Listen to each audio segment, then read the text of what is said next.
Au nom du Père et du Fils et du Saint-Esprit. Amen. Mon Seigneur et mon Dieu, je crois de tout mon cœur que tu es ici, que tu me vois, que tu m'entends. Je t'adore à genoux devant toi. Je te demande le pardon de mes péchés et ton aide pour faire de mon mieux ce moment de prière. Marie, ma Mère du ciel, Saint Joseph et mon ange gardien, intercédez pour moi. Parmi les saints qui sont célébrés aujourd'hui, le 10 mai, nous avons Saint Damien de Molokai ou Joseph de Veuster, un jeune Belge dont la vie a brillé de la charité de Christ pour l'humanité, spécialement ses membres les plus souffrants, parce que le père Damien est mort parmi les lépreux dont il s'occupait. On l'appelle ainsi Saint Damien de Molokai. Il est aussi connu comme le saint patron des lépreux. Qui est ce Joseph de Veuster, un Belge devenu Saint Damien, tout court, de Molokai? Eh bien, il est né en Belgique le 3 janvier 1840 et il est retourné à Dieu le 15 avril 1889. Donc, il a vécu exactement 49 ans. Il a été béatifié par Saint Jean-Paul II en 1995 et il a été canonisé par Benoît XVI en l'année 2009. Eh bien, Saint Joseph de Veuster, ou connu aussi comme Saint Damien de Molokai, né dans une famille belge de langue flamande en 1840. Il est le septième de 8 enfants, dont 4 entreront en religion, c'est-à-dire deviendront de religieux. Il suit l'un de ses frères aînés dans la congrégation des Sacré-Cœur de Jésus et de Marie, qu'on appelle aussi les pères de Picpus. Prenons le nom de Damien. Damien, ce n'est pas son nom de naissance, c'est son nom de religion. Il s'appelait à la naissance, lui il s'appelle Joseph. Il prendra Damien comme nom de religion. Et alors, il y développe son amour de l'adoration eucharistique, qui sera son seul soutien dans les heures de solitude qu'il connaîtra, quand il attrapera la maladie. Et son amour de la Sainte Vierge est connu. Un très grand amour pour Marie Notre-Dame. Dans son ardeur missionnaire, le jeune religieux s'adresse directement au supérieur, général de sa congrégation, pour obtenir de partir en mission, justement dans les îles Hawaï, à la place de son grand frère, qui était religieux avant lui et qui était malade et qui ne pouvait pas partir. D'ailleurs, il ne partira jamais dans les pays de mission, son grand frère. Donc, il prend la place de son frère pour partir au loin dans les îles Hawaï. Il s'embarque avant même son ordination sacerdotale, parce qu'il sera ordonné l'année suivante. Bon, c'est-à-dire il est ordonné en arrivant, on peut dire, aux îles Hawaï. Il est ordonné à Honolulu. Le gouvernement de cette époque, aux îles Hawaï, avait décrété que tous les lépreux devaient être rassemblés dans un seul endroit. Et ils ont choisi cette île de Molokai vers les années 1866. Et le père Damien se porte volontaire quand l'autorité ecclésiastique veut aider spirituellement à assister ces pauvres malades. À un moment donné, ils arriveront à être jusqu'à 800 malades sur l'île de Molokai. Le père Damien est l'un de 4 qui se porte volontaire pour assurer leur attention spirituelle à tour de rôle. Mais ce qui se passe, c'est que le père Damien, lui, il ira là-bas à partir de 1873, et il n'y sortira plus jusqu'à sa mort en 1889. Donc il passera là-bas plus ou moins 16 années de sa vie, les 16 dernières années de sa vie.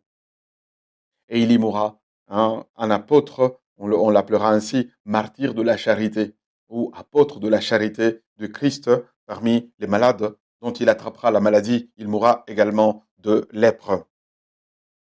Quelle vie héroïque, ô Jésus! Quelle vie héroïque! Pensez qu'il a fait tout cela par amour du prochain et par amour pour toi. Comme une telle vie une telle générosité m'interpelle et m'invite à sortir de moi-même pour partager avec les plus nécessiteux.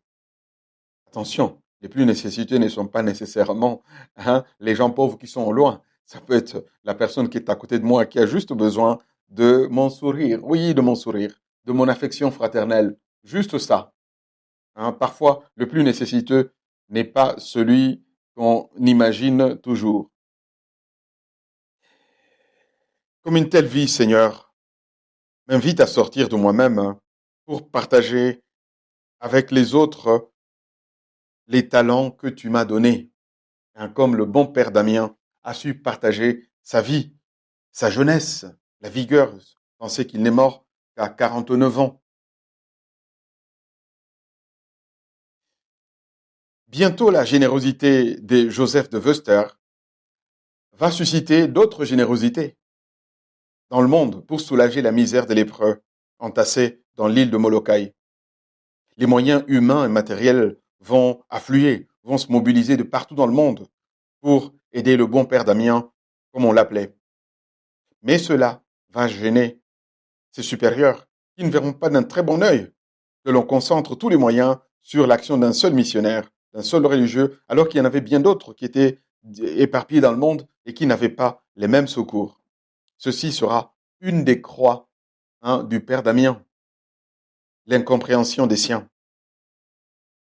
Le père Damien profitera de ces immenses moyens qui lui seront apportés pour organiser vraiment la vie sur l'île où les malades étaient à l'abandon. Il va tracer les sentiers et les routes, il va faire construire un hôpital et une église et d'autres œuvres utiles aux lépreux. Seigneur, cette aventure du père Damien nous confirme encore en une conviction.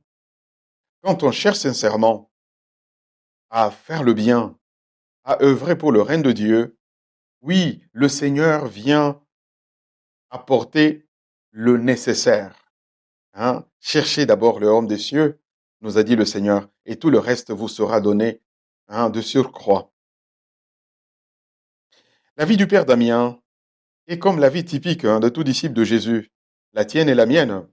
Un peu la vie des saints comme notre vie, un peu en miniature, celle que Dieu veut que nous vivions tous, mais en miniature. Au père Damien, il ne manquera pas la croix et les travaux, parce qu'il n'y a pas de sainteté sans croix. Le Seigneur ne nous a-t-il pas dit, si quelqu'un veut venir à ma suite, qu'il prenne sa croix et me suive? Eh bien, pour le père Damien, outre la croix qu'il s'était choisie lui-même, celle de vivre parmi les lépreux, parmi les malades, eh bien, d'autres croix lui viendront du dehors, des mortifications extérieures, des mortifications passives. Le Seigneur permettra qu'on en rajoute.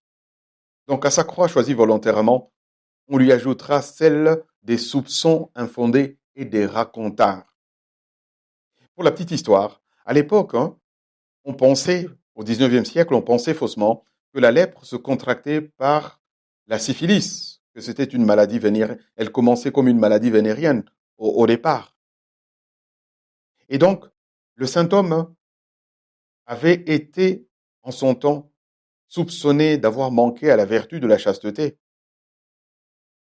Il se soumettra pour cela aux examens nécessaires, parce qu'on pensera qu'il faut d'abord le guérir de cette maladie-là, qui se montrera être absolument absente. C'était des fausses allégations.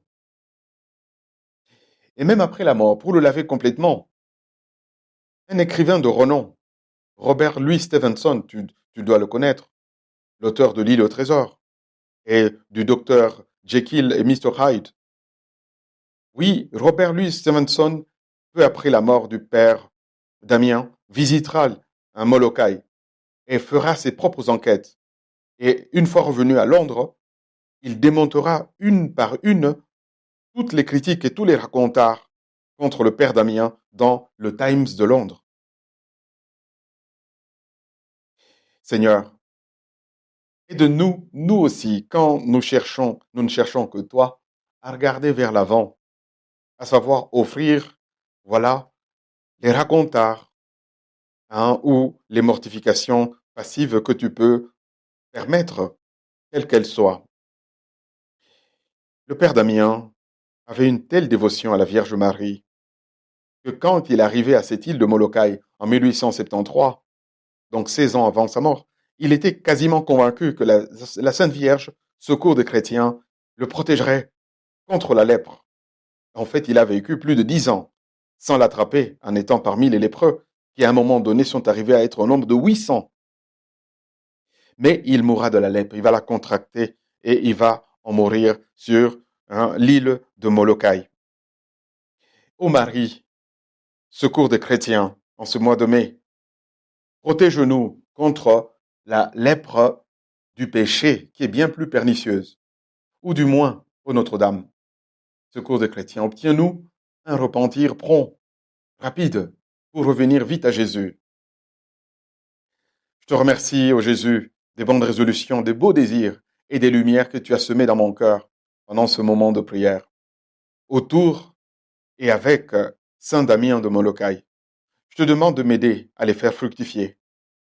Ô Marie, secours des chrétiens, Saint Joseph, mon ange gardien, et Saint Damien de Molokai, priez pour nous.